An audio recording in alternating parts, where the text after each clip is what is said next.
Well, welcome to the Canyon Home Podcast. We have a really special treat today. We are here with my Nana, Doreen. You can say hello. Hello. We have people on camera that can see us, and then we also have our amazing podcast listeners that just listen to it, just the audio. So if you want to see Nana and I knitting, you can check us out on YouTube. And if you just want to hear the conversation, then we're probably finding you on wherever you listen to podcasts. So I'm really, really excited today. Nana's been in town for a little while here in Palm Springs, and we're always doing the things that we love, right? Exactly. What have we been up to? Oh, goodness. We've been baking and cooking and knitting. Um, we're just all Embroidering. embroidering, darning, learning how to do an old-fashioned thing called darning socks when your dog eats a hole in them. Grady, guilty, is charged. Those puppies. Um, just kind of fun things that kind of get us along in life and give us some peace. Handwork is always, anything repetitious is very soothing. We all have bad times, tense times. It's good to know a few of these things that can give us some calm in our life. Absolutely.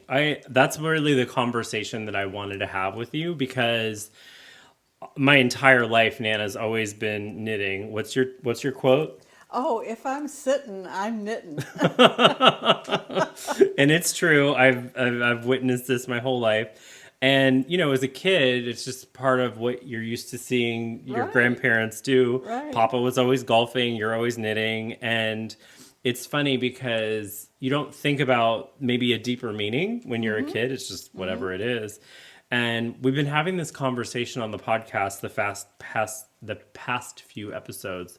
We've been having this conversation on the podcast the past few episodes about really the feeling of what we're doing because we're really so inundated with content, ideas, and that turns into this pressure to really create this perfect existence with all the bells and whistles. And the truth of the matter is, everyone I'm talking to is exhausted.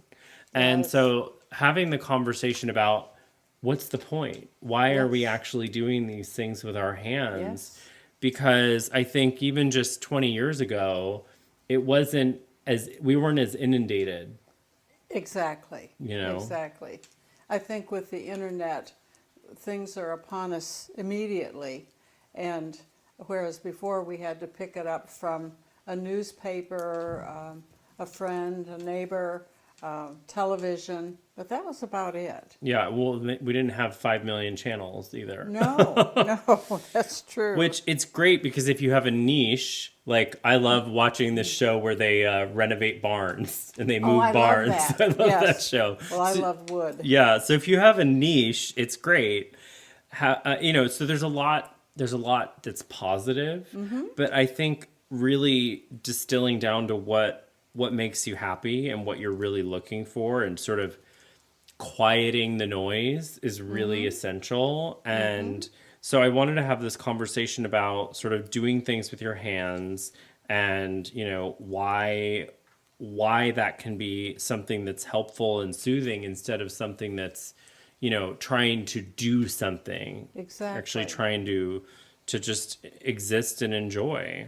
So how did you get started with, for instance, knitting? I know you do a million other things, but Oh, well, when I was, okay, so we have a timeline. I'm now 85, but when I was 21, I had a little bit of a slight medical issue, and I had to be off my feet for a week or two at the most. And I don't sit still very long or very well. So my wonderful neighbor across the street from me in Southfield, Michigan, uh, knitted. And so she came over and got me started on a pair of baby mittens. And she said, I'll come back tomorrow and show you how to do the thumb. Well, she came back the next day and I had the whole pair done and the thumb. And she said, how did you how did you know to do that? And I said, well, I just read the instructions you gave me. And so with that, I said, I want to knit a sweater. And she said, well, I don't know. That's pretty hard. I said, nope, nope, nope. It's got to be a sweater. And all these years later, from age 21 to 85, I still have that first sweater. And it's navy blue cardigan, and it has a big collar and cuffs, and around the bottom are these big white diamonds knitted in. And I look at that today and think, how in the heck did I do that? But I did, you know. I call it a God's gift. I didn't know I had it. But, and then the next sweater I did was like one of those Norwegian with all the patterns, kind of like Teddy's sweater he has on today. I still have that one too. After you put all those hours and sometimes weeks, months in knitting something, you kind of hang on to it. So that's how I got started. And why do you continue to do it? What does knitting do for your soul? Oh, well, first of all, it's very calming. And, you know, think of back when I was in my 20s, it was in the 1960s, and half my poor neighbors were on drugs to calm them down. And I always thought, you know, I'm very calm when I knit. And I have something to show for it at the end. Mm-hmm. And it was far less expensive and far more fun. Yeah. And the other thing is, I have this philosophy that when somebody makes something for me, visits me, does something for me, they have given me something they can never get back, and that's their time. We can recover all kinds of things in life, but never our time. Mm-hmm. So not only do I value that when somebody gives me something, but I feel like I'm giving a part of myself when I give someone a gift of something that I've made. And I always try to make it something that's very useful, or I know that they would really like, or a color they would like, try to tailor it to each person. Mm-hmm. And there's some very, very simple projects to knit that last for years and years, even washcloths of 100% cotton for people who want purity in life, with textiles. I love those washcloths. Yes, and there's a little heavier yarn that is 100% cotton that comes in a million colors, and that they make good dishcloths. Mm-hmm. And once they're wet and wrung out, they hold double their weight in water, like a sponge. Are those the ones you made me? Mm-hmm. Oh, yeah. Mm-hmm.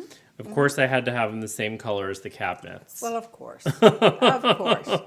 Other than having it hand-dyed, which I didn't. I found the closest, but... No, it works, especially after we washed it. It got really close. And they're really pretty if you knit 3 and fold them in quarters, stack them on top of each other and tie them with a bow. They're very pretty to present.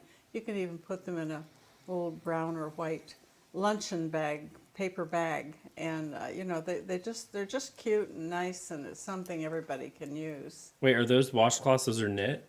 Yes. Oh, I didn't know that. So I can make those? Yes. Oh, wow. Well, once I finish this scarf that I started 15 years ago. And sometimes on the face cloths, or one of my friends in Cleveland, a gentleman that I make them for, he said his was, that's the first I thought of them as for the shower, and he calls them his shower cloths.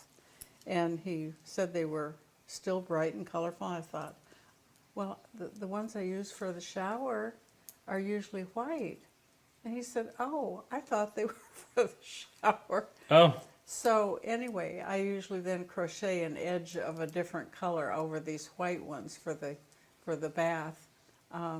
They're not as harsh as a loofah, mm-hmm. but they're a little more textured than a washcloth mm-hmm. or a sponge. So, you know, I can do one in an evening. Yeah. Well, I've always wanted to learn how to knit because I saw Nana knitting, and I'm still learning. There's a lot of holes in this one. I'm just practicing getting my hands going. And, you know, knitting, crocheting, even making cards. I remember when my mom was selling stamps, you started making a lot of cards, and Obviously, so Nana's background is in fashion. We had the bridal store. So we've always been a family that makes things, whether you're a knitter, a sewer, a stamper. My mom does really cool crafts for Christmas, which you got me one. Oh, yes, those little vignettes are adorable. Yeah, my mom does a lot of different things, which I'm going to have her on the podcast as well. We're going to talk about Christmas crafts and vintage Christmas and all that jazz, which is fun. But it's just something that I grew up around is handmade gifts. And, you don't have to knit someone a whole sweater. You don't have to do anything elaborate. But thinking of something that you can bake or make by hand is just a really great way to really make an impression. And truly, I think in the world of, we just have access to everything. And, of course, budget is a constraint. So there's certain things that you wouldn't buy for yourself that you might get as a gift, which is really nice. But in a world where we can just, Amazon every little basic thing, it's hard to create or know or be around or find gifts that really stand out. Right. And so learning a craft that you can make with your hands reliably, you'll sort of never be without gifts to give people. That's true. And also That's true. maybe have a little bit more sanity. I was just watching Teddy knitting. He's doing straight knitting. And what I am doing is making a mitt. So I'm knitting in a tube. So that's why the 3 needles, and I take the stitches off with the 4th needle, and that frees up this one, and I just keep going until I have the right length, and then create a space for the thumb. So it's this is how you would start learning to knit, and this would be you're still knitting, but it's just a little Way more advanced. She's got it's a matter of keeping 3 balls in the air like a juggling act. you're juggling. Right, right. But it's kind of fun. And these mitts are wonderful because they're fingerless, so your fingers and your thumb are free. They're great for driving. You can still use your phone.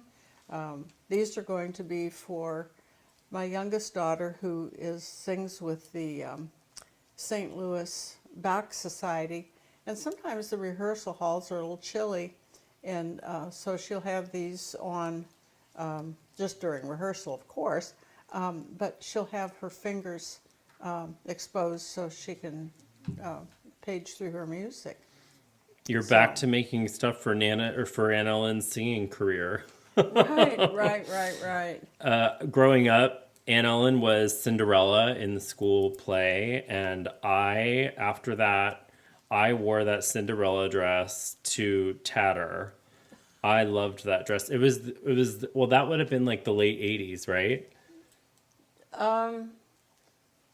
No, it would be more the mid 80s. We moved back to Canton in 82. So it was probably 82 or 83. Okay. Because she was junior high school. The dress had like the poofiest sleeves. If you can find a picture, I'll put it on Instagram or something with her permission. But it was so 80s. And did it have a basque waist? Yes. Yeah. And I even had a pair of crystal looking heels. Okay. That I had taken to New York City. I mean, not New York City, Washington, D.C. for my high school graduation trip in 1959, and I still had those shoes. Is that what she wore? And that's what she wore. She had really glass-looking slippers. The glass slippers. Yes. Oh my God, I yes. love it. That's so fun. What are other... I'm just... Sorry, you guys. I'm literally putting that dress back on in my mind, and it's still as fun now as it was back then. What are some other fun ideas for people to make handmade gifts? Well, let me think. If you enjoy rubber stamping, or perhaps you like watercolor painting, you can make cards very easily just buy 8x11 cardstock, and if you cut it in half, you've got those little 5x whatevers, or the I love large that ones. idea. Well, you made a couple of those. I could also see like a set of 12 as a Yes, gift. yes, and they're wonderful. And the envelopes, certainly you can find anything online, but at like Home Depot or any of the office supply stores usually carry the basic sizes. And sometimes if you're stamping or painting, you can just on kind of the corner of the little envelope, pull down at the bottom, put a little flower or, a little sprig of pine looking something. They're just so easy, and again, it's therapeutic. It's healing, which we need more of in life. A way that we can calm ourselves, and yet we have something to show for it, a physical thing. When you're sharing something from your hand and also your home, like a couple of years I've sent people quiches, Yes. the big quiches that I do. Yes. I'm also this year I'm sending some chocolate sourdough to our Chicago family. So that'll be fun. So it doesn't have to be an item, No. when I say an item like a physical thing like this, it can Right. be a card, it could be something you eat. I mean, even just sending cookies that you made is such Well, an easy way to. And more recently, the soft biscotti Oh, I love recipe. those. You don't even have to get out your electric mixer. I use a Danish dough hook to stir it with, but it is so easy. It's quick. Within an hour, you have maybe 1.5 to 2 dozen, and I put them in sometimes these, like when you bring something home from a restaurant, for the little doggy bag, those little containers are very washable, and I love paper doilies. They just brighten everything. And so you put that in, and then put your little cookies or these biscottis in there.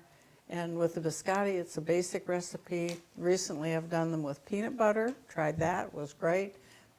Here, I made with fresh lemon zest, and From the neighbor's tree. from the neighbor's tree. Did the neighbor know we? No, that Snatched house is for sale. Oh, okay. So the If lemons a were there realtor for- comes a knocking, we'll just give them some biscotti. They'll be Right, right. We put a few slivered almonds in it to give it a little pop, and I think you had a few dried cranberries. Yeah. And we put those in for a little color. So you can put. And I've used dried fruit of all sorts, whatever nuts you might have. So it's an easy, basic dough, and I'm sure that It's also budget friendly. So if Yes. you're someone who is on a stricter budget, that's another way to get something that makes a better impression and doesn't cost as much money.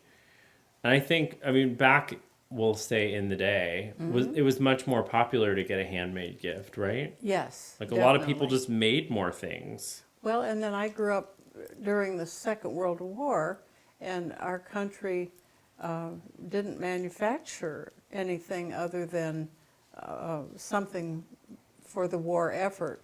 No cars were being made, no appliances, no sewing machines. My mother finally found one probably early 1900s. It was a treadle that didn't even fold down into the table. It had this wooden box that covered it.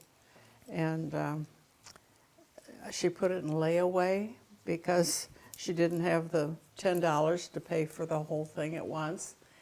$10 for a treadle sewing machine. Right, right. And today I have my great-grandmother's treadle sewing machine that she bought in the later 1800s. My grandmother was her 6th and last child, and she was born in 1898. And this sewing machine she had bought many years before that. And I have a family portrait of my great-grandmother, her 2 sons, and 4 daughters. And you can tell by this big photograph that these were clothes that were made at home and very nice. But she even made her sons wool suits. just Yeah. beautiful. And they were made on that machine. Mm-hmm. And surprisingly enough, the manual was still with the machine, very yellowed and flaky. So I Xeroxed it all so I can handle that.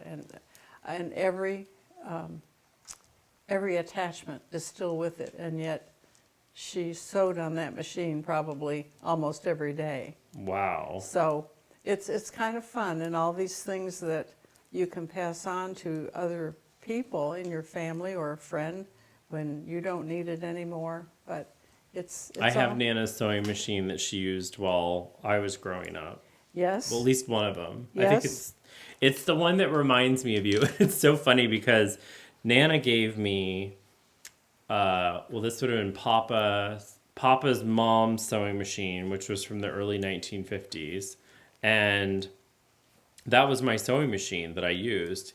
And I'm not gonna lie, I don't sew a ton, but I know how to do home sewing. I've made a few memorable costumes. yes, you have. And it's fun. I've really gotten into repairing things. Matt has me doing alterations, so I actually use it more. So I had this sewing machine from the 1950s for my whole sewing quote unquote career.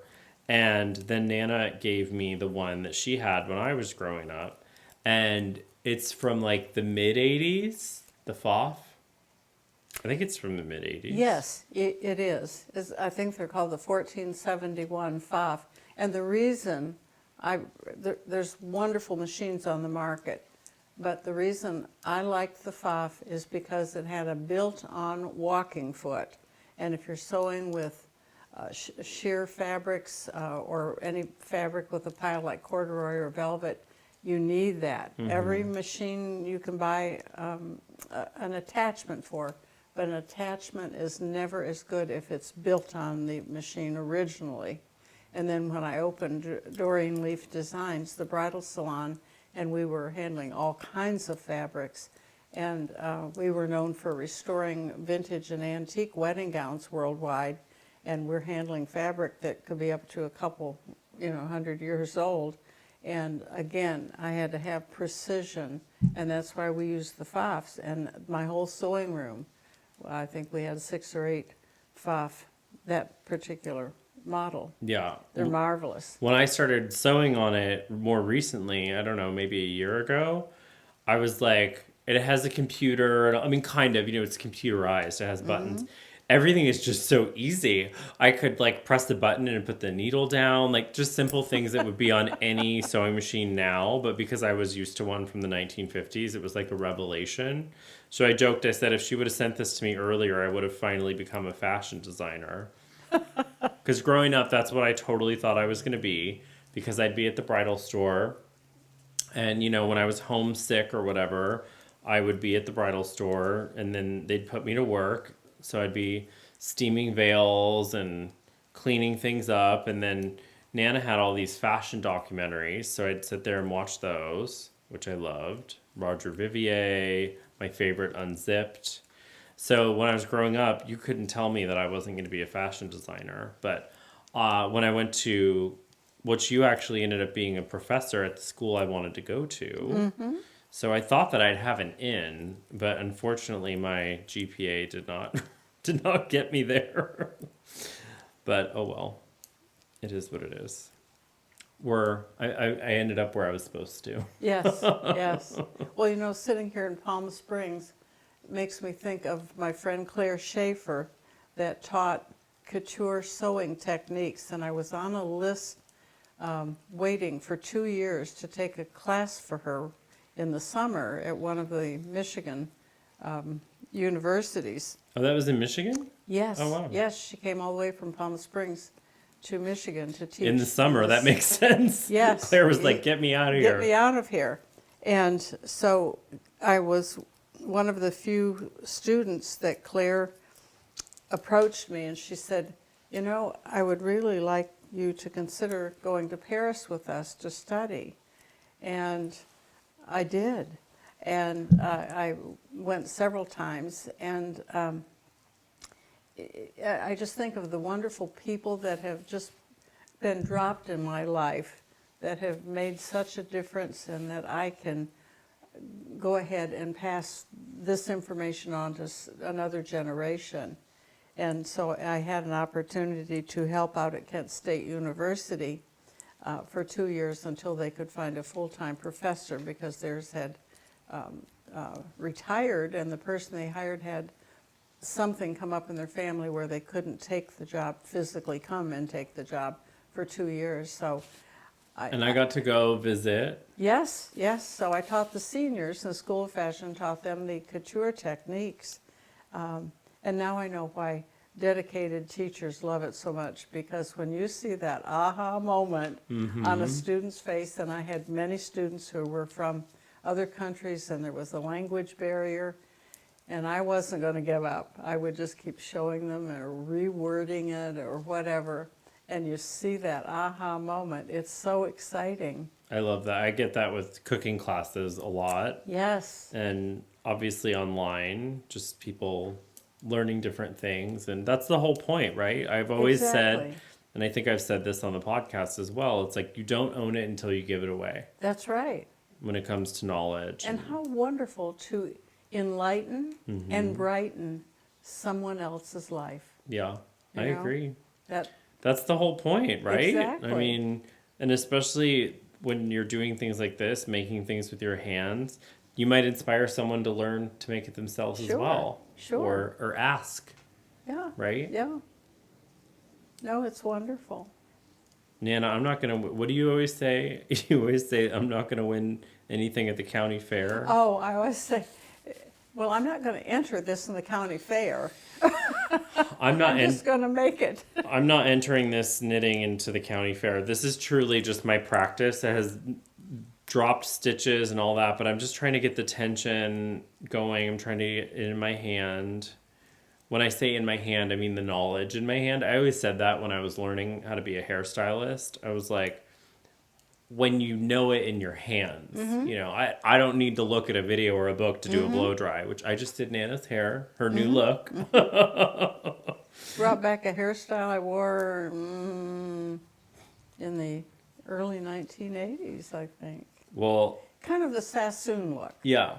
And Which is that's- funny. I didn't do it on purpose. We were just cutting around, and I was like, well, this is making more sense. Well, and there's not many hairdressers that do precision cutting, and Sassoon was the first one that I knew of. Oh, yeah. And my hair was double this thick, and it was very coarse, and at 85 it's kind of thinned out a little bit and it's softened up some. But anyway, Teddy has that touch and that vision of precision cutting, and this is a precision haircut. Well, I was really rusty, and it took me a lot longer than it used to, so thank you. I'm glad you like it. Oh, you're welcome. I have a question about this. I've realized if I wrap this around, I can control the tension more. Yes. Okay. And I was just going to That's say, due so to much him being easier. a hair designer and having tension on the hair as he's cutting it, he understands tension. Yeah. And so he just started this last night, and look at him. He's really clicking along, as I call it. I am clicking along, and it's starting to become relaxing. Yes. I'm able to, I mean, I can honestly cut onions and things without looking. I don't recommend doing that, but sometimes I do it in class just to show people you can become comfortable enough in any knowledge that it really is in your hands. And that's really the goal of of learning. When I say goal, I don't mean like, oh, I'm going to win this thing. I mean, when it's in your hands, you can truly just embody it and do the thing. And that's when I find it really relaxing. I mean, I have, 1,000 cookbooks back here. And my favorite kind of cooking is when I'm just standing there Harper making in the things, incubator when he was born. I think Oh, the yeah. camera just went off, which that's not You normal. know, that's Hold on. that's another thing you throw out there is a photograph you may have taken of. Totally. Well, you read it. My camera just went off and I had to start over. Okay, here we go.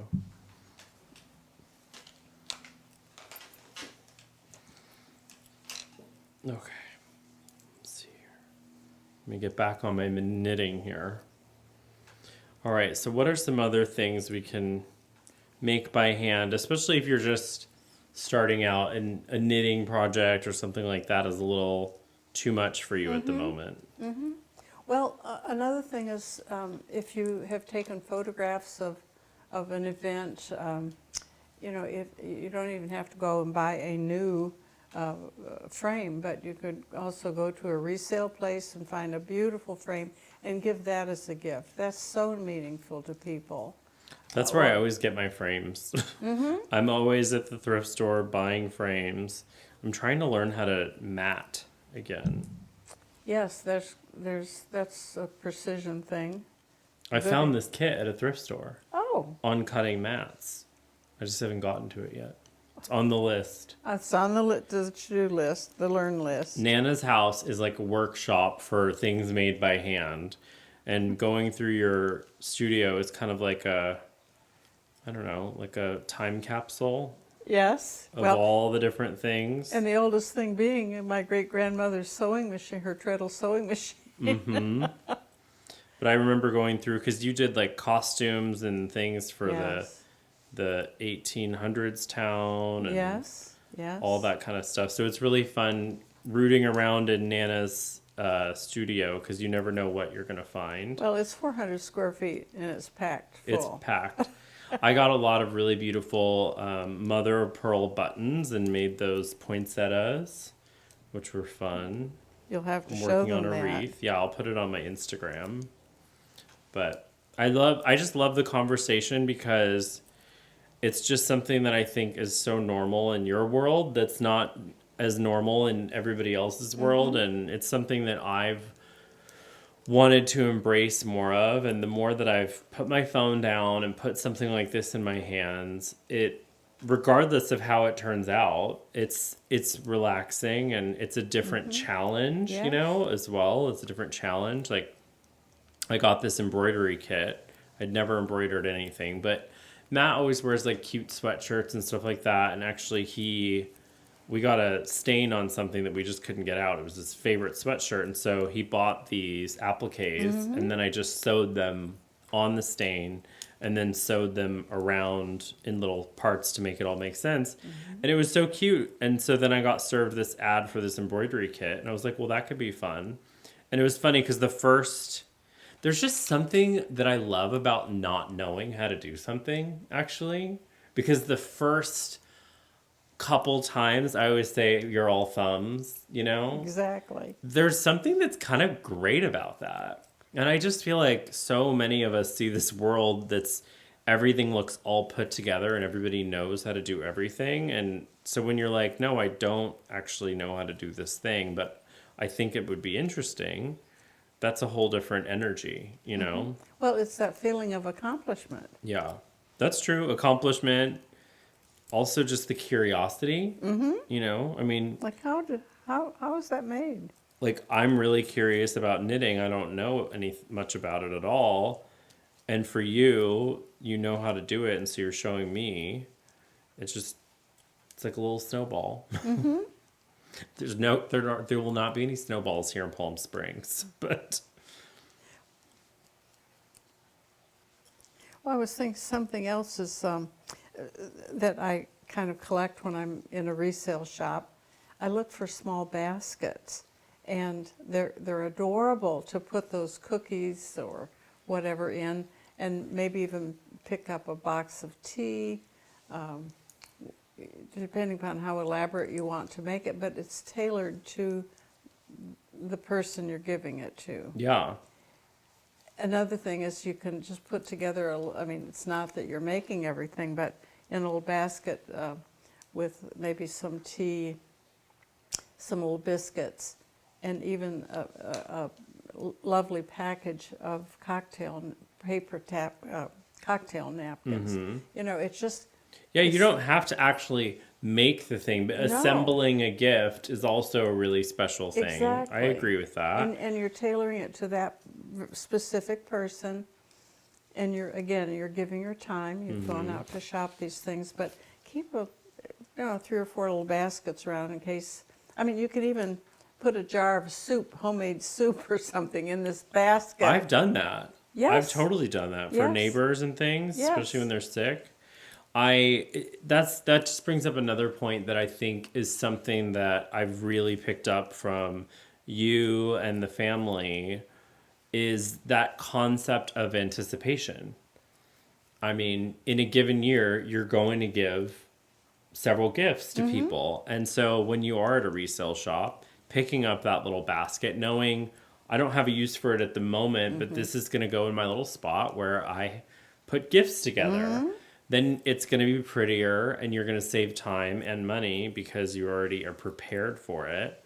I have a few like host or hostess gifts that I always have around that are appropriate. And I don't know who they're for, but invite me to a party and I'll find out. you know? But it's just that anticipation. And I picked that up and I've used that in my life all the time. All the time. Even something so silly like I was setting up to do this chat. And, I'm my own producer and I set everything up myself. And I didn't have an extension cord because we have all the extension cords being used for Christmas decorations.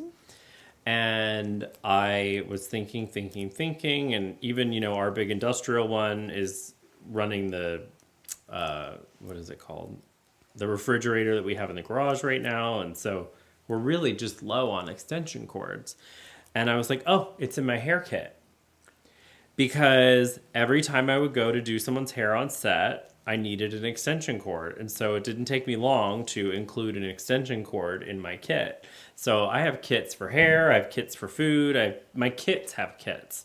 But it truly is about anticipating what am I going to need in this moment? What's going to make my life easier? What's going to make me be more prepared for what I'm doing?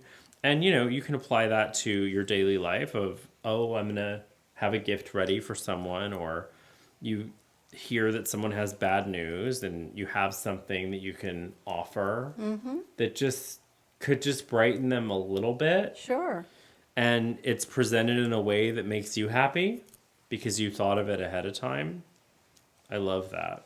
Well, and what the reason I have a thing about baskets. I love baskets. Well, I love baskets. Yes. I could do a whole Yes. podcast just on baskets. Well, I have my yarn in this basket. Is this It's the darning basket from Longaberger. in Longaberger's splint factory, where they just shaved all the wood into these little splints, as they call them, were made 10 minutes from my house in Hartville, Ohio.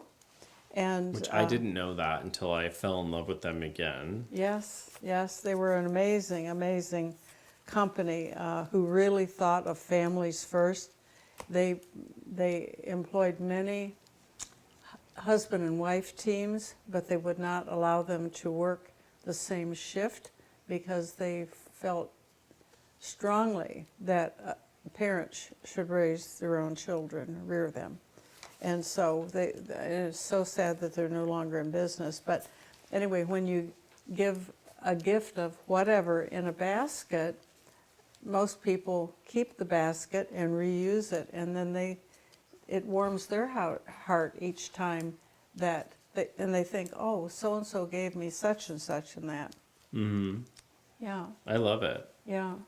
I learned the hard way that if you bring people sourdough bread in that basket, they won't return the basket often, which is just a part of the deal, Yes. I guess. Well, even if a child is not feeling well, it puts a new set of crayons or a old book or something that will entertain them while they're having to recuperate. That's a great idea.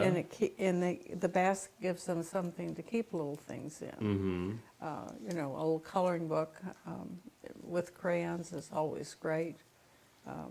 Well, and like you coming to visit, that was one of the things that I forgot. I should have set it out. But once you were, motored up making your projects, I realized it was like, oh, Nana needs a basket for that, especially with the puppies running around. Yes. To keep all your goods together. It's a great idea. Of course, I could again, I could do a whole podcast on baskets. Do you You guys love baskets like we do? Is it just me? Well, and to make sure, we'll have to make sure he wears his basket vest when Oh he my does gosh. this. I heard, we'll see, in March, his birthday's in June. I heard through my youngest daughter that he wanted a vest a hand knitted vest that looked like a basket weave. It took me 3 months to make it. It was so intense. And I did not request this, by the way. no, I knew nothing about it. He never approached me. He never told me. It was one of my daughters that found out about it. And it has to do with baskets, which he will share on another podcast. But anyway, it was so funny. Yeah, that one. But it did come in a Longaberger basket from Ohio. It was shipped here. Oh yeah, I In a guess basket. you're right. That did come in a basket. Yes, yes, yes, of course. That's so funny. Oh my gosh. But so yeah, it's not always the content, but do keep a few baskets. And like I say, paper doilies are just marvelous, but also just an odd cloth napkin that you might pick up at resale, just throw it through your washer and dryer. They make darling liners for your baskets. And then I would always add some ribbon and a bow so that it feels a little bit more like a gift. Well, and I mean, just look behind us here, all these beautiful bows that he constructed. They're just beautiful. I just made those while we were watching Christmas movies. It was so fun. I watched a couple videos online. There's this guy who makes bows like every day, John Mark, and his videos are so fun. And so I started watching his, and I was like, I could do that. So I started pulling out all my ribbons and going to town. So those will also be on a basket gift for someone. Sure. You're inspiring me. I'm going to have to put something together for a Christmas party I'm going to on Friday. So that'll be fun. Well, this conversation has been fabulous, as I knew that it would. And with Nana being here, I just figured we could chat. And, you know, it's just really easy to kind of take for granted things like your grandmother's knitting or handmade gifts because you're just used to them. And just sort of having the conversations that we're having through this community and through the comments and all the different ways that we connect, I realize this is so special to all of us, and it's something that we want to keep alive and that we want to share with other people so that, you know, in the future we live in a world where people give handmade gifts. Yes. Non-stop. We are full of ideas over here. Goodness. So many ideas. Just pick a subject. We'll help you. Yeah, we'll just sit here and keep chatting away. Well, thank you so much for joining me for this you're conversation by the Christmas tree. I hope you guys enjoyed it. I really know that everyone will. And it's such an honor to be able to share Nana with all of you in this way. And if you have any questions or tutorial requests, put them in the comments section on YouTube. And if you're listening to us on a podcast, give us a rating, a review, and more importantly, just share it with someone that you think will enjoy the conversation. So happy knitting. Yes. If we're sitting, we're knitting.